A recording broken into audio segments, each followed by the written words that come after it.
The favorite quote of Republicans, one of their favorite quotes, you will find at the Jefferson Memorial in Washington, D.C. It's carved in the wall of the Jefferson Memorial. And it says, "I have sworn upon the altar of God eternal hostility against every form of tyranny imposed upon the mind of man." And the Republicans and the religious nuts and the church people, they love to quote that. Jefferson talked about the altar of God, and he talked about tyranny. And, it's like he must be a religious guy, right? But what's missing from the Jefferson Memorial and what's missing from the Republicans and what's missing from the churchmen is the letter that came from. In other words, the context in which that quote exists. So let me share that with you. This was a letter to one of Jefferson's very closest friends. This was when he was vice president. It was 2 months before the election of 1800. He was John Adams' vice president. This was, it must have been September of 1800. The election was, hot and heavy, right? Huge fight between Jefferson and John Adams, who was running for re-election. And Jefferson was challenging him. And in the middle of this battle royale, and they hadn't talked to each other in 2 years, ever since John Adams in 1798 got past the Alien Sedition Acts and imprisoned 18 newspaper publishers, shut down 18 newspapers that had said bad things about him. And that was when Jefferson walked out of the White House and never came back. He literally never in person spoke to John Adams in his entire life. They later, started a correspondence in their old age, but that was it.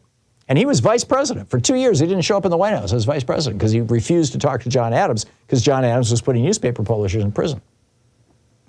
So anyhow, in the midst of this huge, the Revolution of 1800, it was sometimes referred to. In fact, that's the title of the book by Dan Sisson and me, the American Revolution of 1800, about that election. In the middle of that election and the heat of that election, Thomas Jefferson writes this letter to his good friend Ben Rush, who was also a deist. He was a doctor. He was a physician. He writes, "Dear sir, I promised you a letter on Christianity, which I have not forgotten."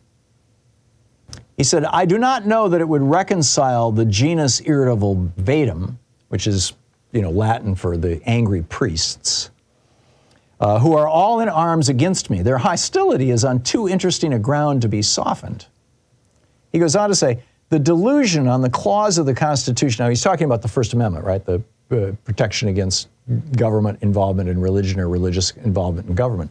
He said the delusion on the clause of the Constitution, which while it secured the freedom of the press, covered also the freedom of religion, has given the clergy a very favorite hope of obtaining an establishment of a particular form of Christianity throughout the United States.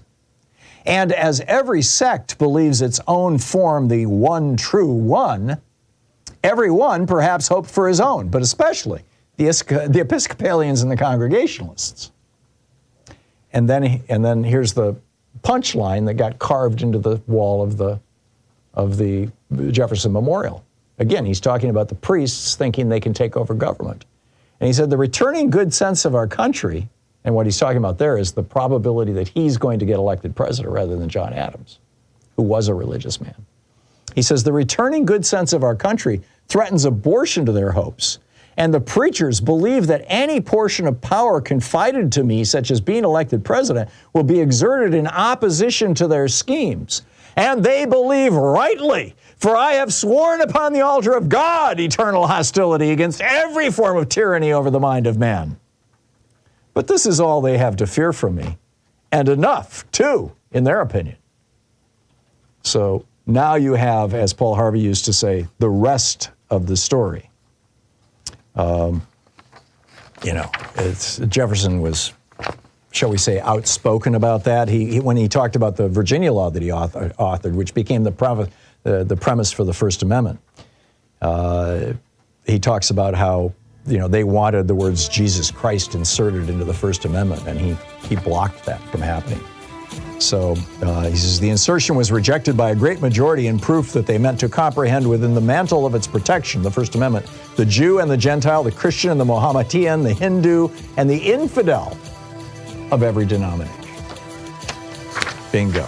That's what the founders had to say about this. Up next, are red states coming for no-fault divorces? You betcha.